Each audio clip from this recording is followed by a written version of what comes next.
Para habaib Alawi faktanya banyak melakukan penyimpangan atau penyesatan pada ajaran Islam. Ini fakta, bukan hoak.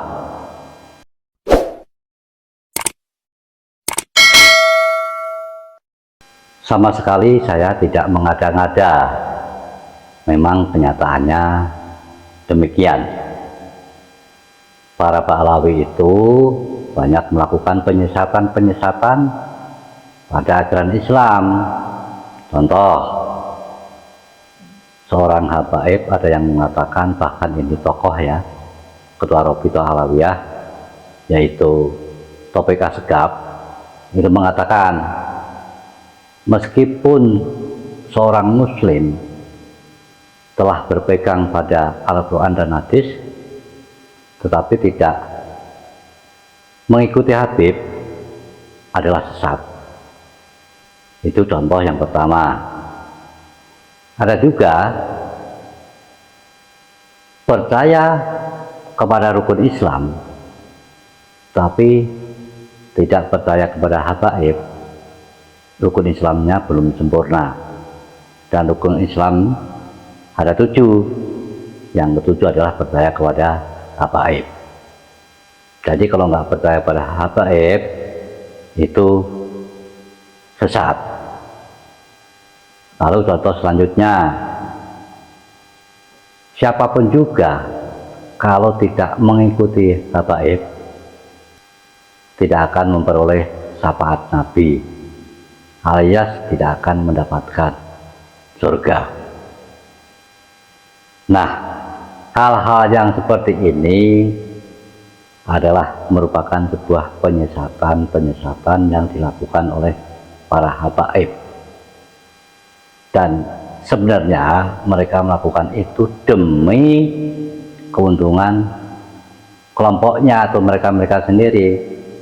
Karena kalau turut patuh, nurut, tunduk kepada mereka, tentunya mereka itu akan mendapatkan kemudahan. Nah, kita sendiri yang harus bisa cerdas dan bisa mencerna.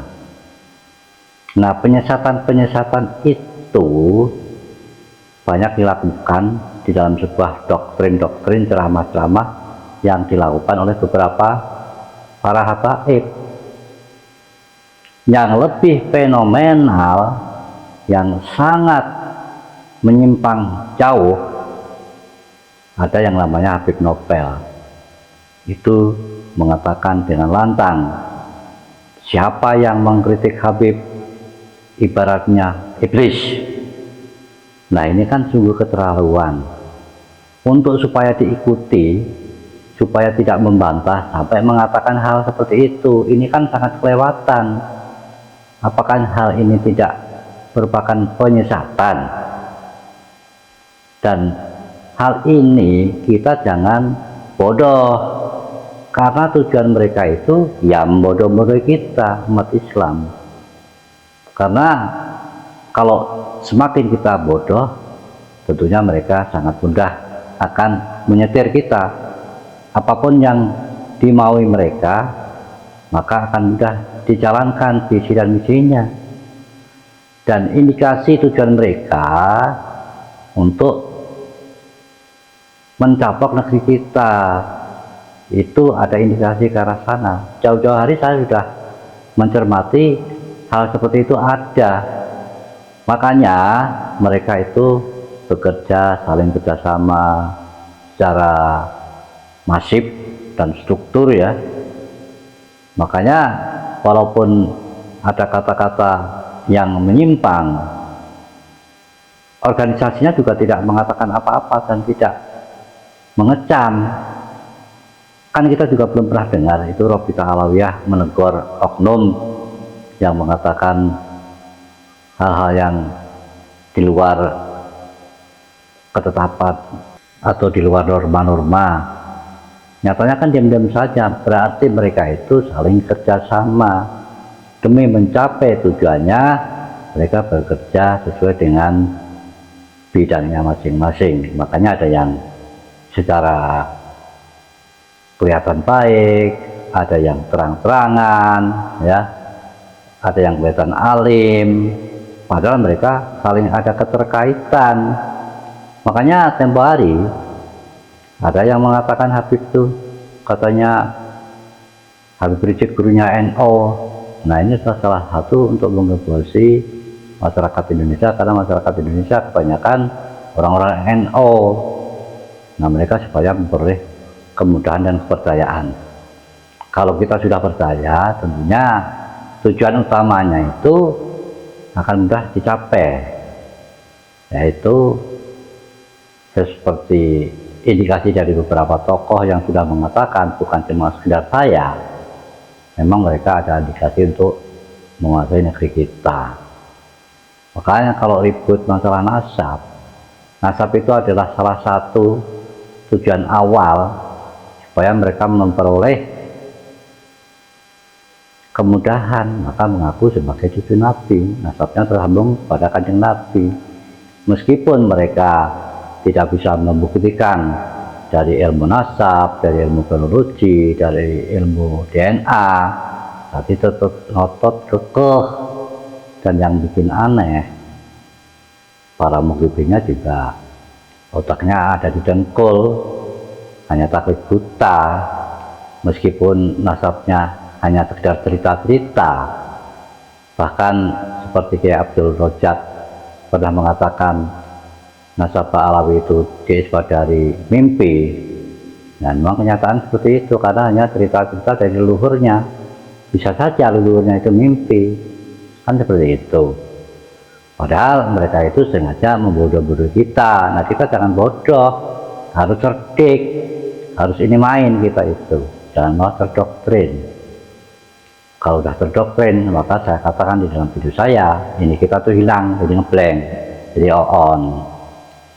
Jangankan orang awam, orang sekelas Buya Yahya, Abdul Somad, Hadi Dayat, dan juga yang lain ya, masih banyak ya, dari Qurtubi, Agus Romli, Wapi, dan lain-lain. Itu otaknya juga ngeblank, apalagi cuma masyarakat awam. Ini itu jadi hilang karena sudah terdoktrin. Memang karena Pahlawi itu lihat di dalam tanda kutip hal-hal yang tidak benar, maka melakukan penyesatan, penyimpangan pun tidak banyak yang merasa mereka itu melakukan penyesatan, padahal hal itu sudah jelas-jelas sudah menyimpang dari ajaran Islam yang sebenarnya. Makanya saya katakan di sini, yang saya katakan mereka itu telah melakukan penyimpangan, penyesatan, itu fakta, bukan hoak.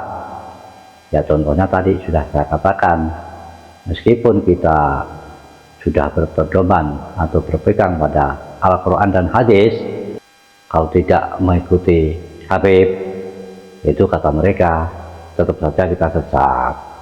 Nah, ini kan jelas-jelas sudah penyesatan namanya. Bahkan rukun iman saja sudah diubah menjadi 7, bukan 6 lagi. Jadi ya, yang ke-7 itu harus percaya pada Habib. Makanya yang otaknya blank, yang ininya hilang, percaya pada Habib, karena termasuk rukun iman. Ajaran mereka itu seperti itu. Karena senjata mereka itu ya itu tadi, tidak akan mendapatkan syafaat Nabi kalau tidak kita pada keturunannya. Dan mereka itu mengaku keturunan Nabi, meskipun tidak bisa membuktikan dari beberapa ilmu, yaitu ilmu nasab, ilmu polologi, tes DNA. Kan yang sudah melakukan tes DNA kan haplogrupnya G. Haplogrup G itu bukan keturunan Kanjeng Nabi, tapi mereka tetap ngotot. Nah, ini kan sudah jelas-jelas kelihatan. Tentunya hal itu mereka lakukan punya visi dan misi tertentu. Kita semuanya jangan bodoh, jangan mudah dibodoh-bodohi. Kita harus bisa mencermati tujuan utamanya mereka itu apa. Di samping saat ini mereka telah melakukan penjajahan dengan mempolitisasi agama, dan pada akhirnya ujung-ujungnya supaya bisa menguasai negeri ini, Anda semua akan dijadikan budaknya atau kesetnya.